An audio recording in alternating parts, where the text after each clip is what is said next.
At first, I didn't understand what was happening. How can a man forget the home he built with his own hands? How can a husband choose strangers over the woman who stood beside him when he had nothing? I used to ask myself that question every night, until I realized something deeper was fighting for his soul. My name is Ada, and this is not just a story. This is my life. When I married my husband, Emeka, he was not like this. He was soft-spoken, responsible, a man who feared God. We didn't have much, but we had peace. And to me, peace was everything. We started small, one room, one mattress, shared dreams. When our first child came, he held that baby like the world had been placed in his hands. I believe this is a man who will never abandon his family. I was wrong. It didn't happen suddenly. It started with friends. At first, it looked harmless. Late-night outings, long phone calls, small lies.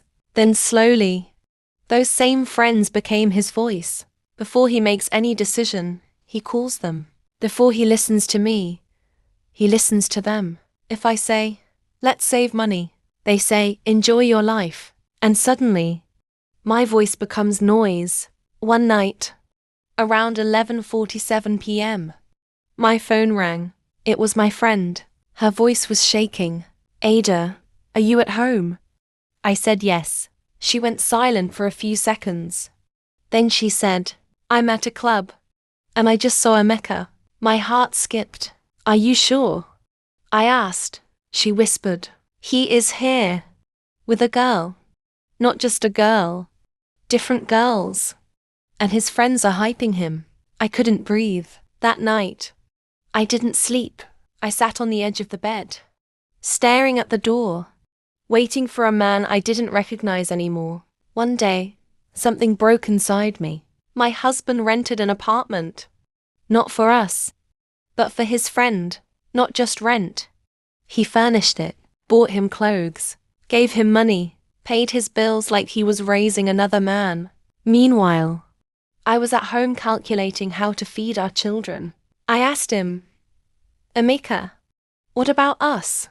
He looked at me like I was the problem. Another afternoon, his phone rang while he was in the bathroom. I wasn't going to pick it, until it kept ringing. The name saved was one of his friends. I answered. I didn't speak. Then I heard a female voice laughing in the background. And the friend said, Guy, hope you're coming with that girl tonight. The last one enjoyed you well. My hand started shaking. I dropped the phone like it burned me. That was the moment I knew. This was deeper than I thought. But what hurt me the most was not the money. It was the disrespect. There were days I would be walking under the hot sun with our children, holding one child, dragging another. And my husband would drive past us, in his car, with those same friends. He wouldn't stop. He wouldn't even look at us properly. But they would laugh. And I would stand there, pretending to be strong for my children while my heart shattered quietly. One evening, rain was falling heavily. I was at home with the children. No food, no light. I called him. He didn't pick.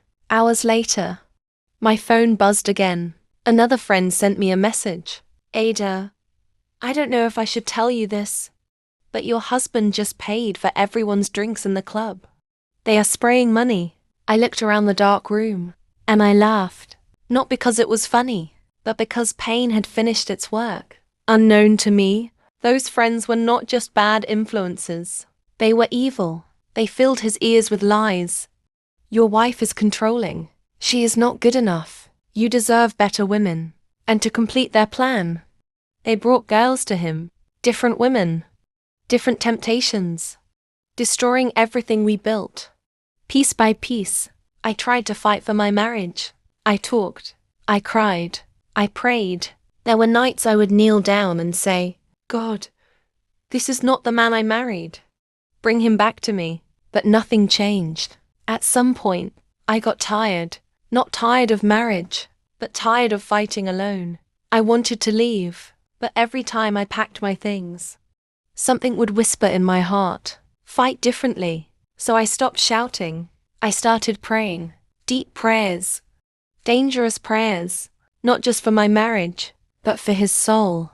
And slowly, things began to shift. One by one. Those friends disappeared. Not peacefully. Confusion entered their lives. Problems they couldn't explain. The same people who controlled my husband suddenly lost their hold on him. Then came the day. My husband sat in front of me and cried. A man who never listened. A man who once ignored my tears was now broken. He said, "Ada, I don't know what came over me. I lost everything that mattered. I saw you on the road that day with the children, and I drove past." His voice broke. I have never forgiven myself. He went silent for a while. Then suddenly, he dropped to his knees. I froze. I had never seen my husband like that before. "Ada, please forgive me," he said, holding my legs tightly. "There is something I need to tell you. Something I have been too ashamed to say." My heart started beating fast. He continued. "My friends, they confessed." I frowned. He looked up at me, tears streaming down his face. They said they did something to me. Something evil. My body went cold. They said they used juju on me, to control me, to take my mind away from my family, so I would keep spending money on them, listening to them, choosing them over you. I couldn't speak. They told me the reason. He continued, his voice shaking. They said they never liked you, because you always advised me. You didn't allow me to follow them around. You were trying to protect me. Tears rolled down my cheeks silently. So they decided to remove you from my heart. He said, to make me see you as the problem. To make me forget my own children. He hit his chest in pain. I was looking at the result of my prayers. He hit his chest in pain. "Ada, I was there, but I was not myself. I don't even recognize the man I became." He held my hands tighter. "Please, don't leave me. I have lost everything already. Don't let me lose my family too." That moment, everything became clear. The nights of confusion, the sudden hatred, the strange behavior, it all made sense.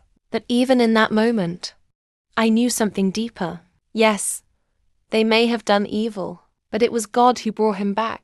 I looked at him, not with anger, but with understanding, because I had already fought this battle, on my knees, and now, I was looking at the result of my prayers. Today, I am still in my marriage, but not the same way.